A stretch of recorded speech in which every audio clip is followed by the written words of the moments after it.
Moby-Dick, by Herman Melville. Chapter 48. The First Lowering. The phantoms, for so they then seemed, were flitting on the other side of the deck, and, with the noiseless celerity, were casting loose the tackles and bands of the boat which swung there.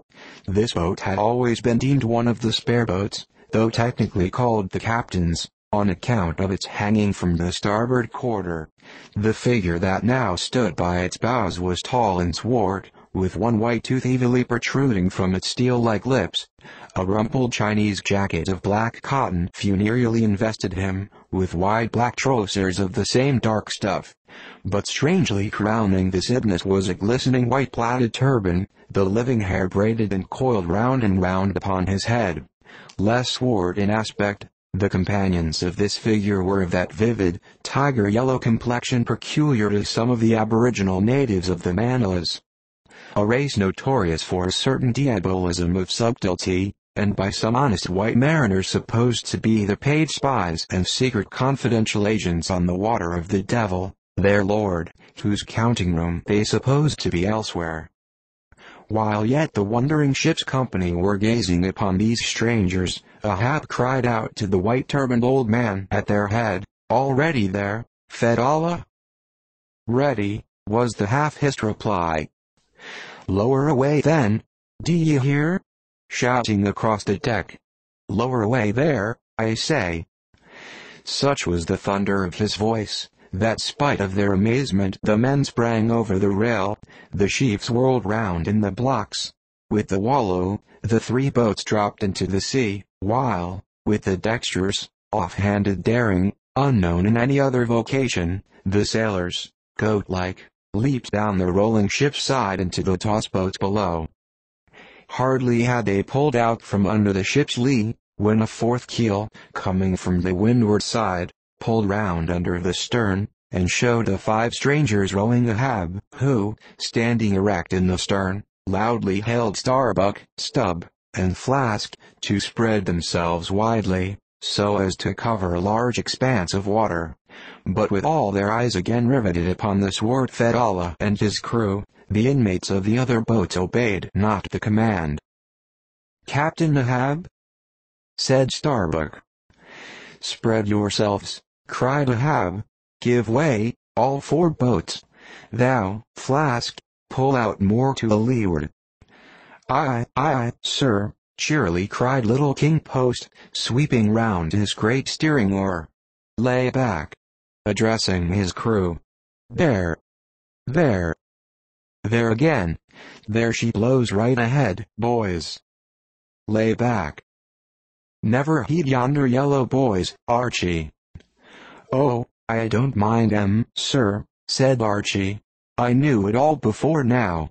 Didn't I hear 'em in the hold? And didn't I tell Catlico hear of it? What say ye, Cabaco? They are stowaways, Mr. Flask." Pull, my fine hearts alive, pull, my children, pull, my little ones," drawlingly and soothingly sighed Stub to his crew, some of whom still showed signs of uneasiness. "Why don't you break your backbones, my boys? What is it you stare at? Those chaps in yonder boat? Toot! They are only 5 more hands come to help us. Never mind from where, the more the merrier. Pull, then, do pull. Never mind the brimstone. Devils are good fellows enough. So, there you are now. That's the stroke for £1,000. That's the stroke to sweep the stakes. Hurrah for the gold cup of sperm oil, my heroes. 3 cheers, men, all hearts alive. Easy. Don't be in a hurry. Why don't you snap your oars, you rascals? Bite something, you dogs. So, then colon dash softly. That's it. Long and strong. Give way there, give way. The devil fetch ye, ye ragamuffin rapscallions. Ye are all asleep. Stop snoring, ye sleepers, and pull. Will ye? Pull, can't ye? Pull, won't ye? Why in the name of gudgeons and ginger cakes don't ye pull?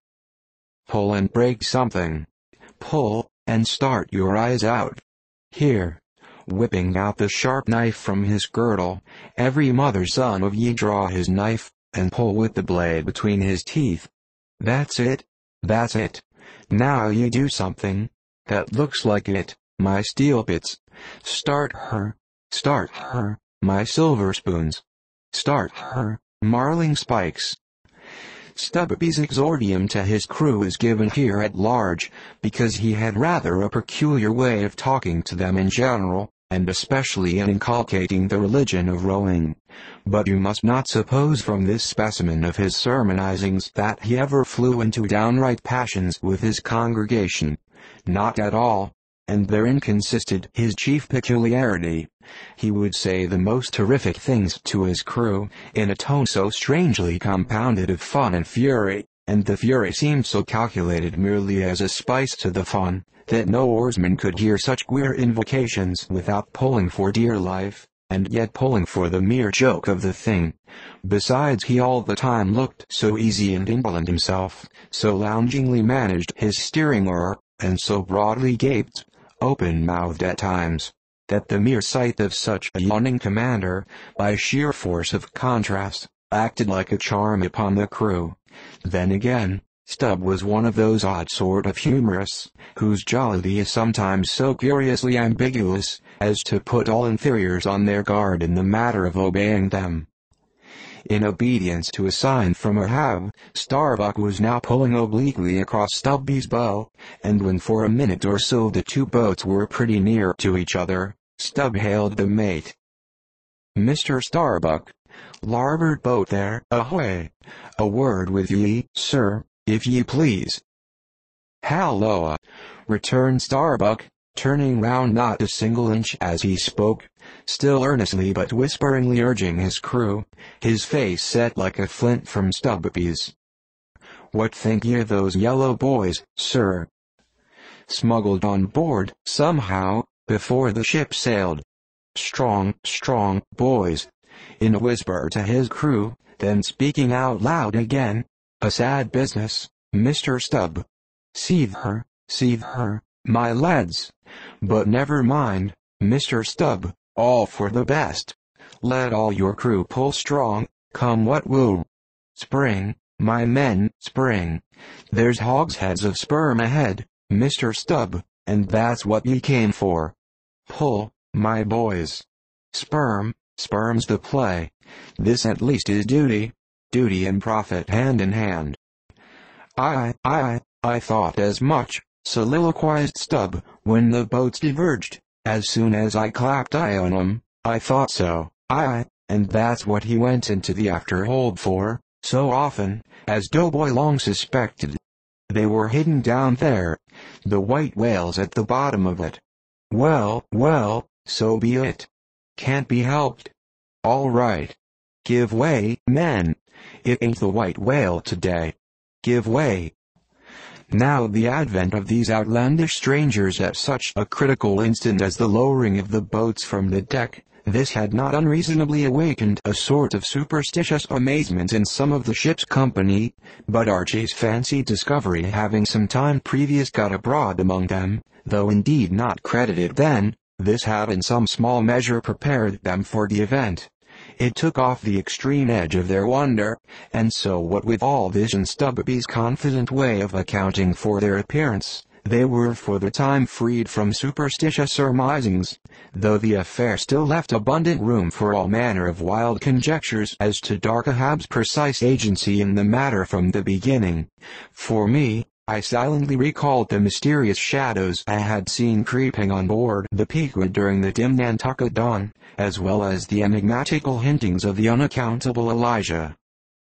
Meantime, Ahab, out of hearing of his officers, having sighted the furthest to windward, was still ranging ahead of the other boats, a circumstance bespeaking how potent a crew was pulling him. Those tiger-yellow creatures of his seemed all steel and whalebone. Like 5 trip hammers they rose and fell with regular strokes of strength, which periodically started the boat along the water like a horizontal burst boiler out of a Mississippi steamer. As for Fedallah, who was seen,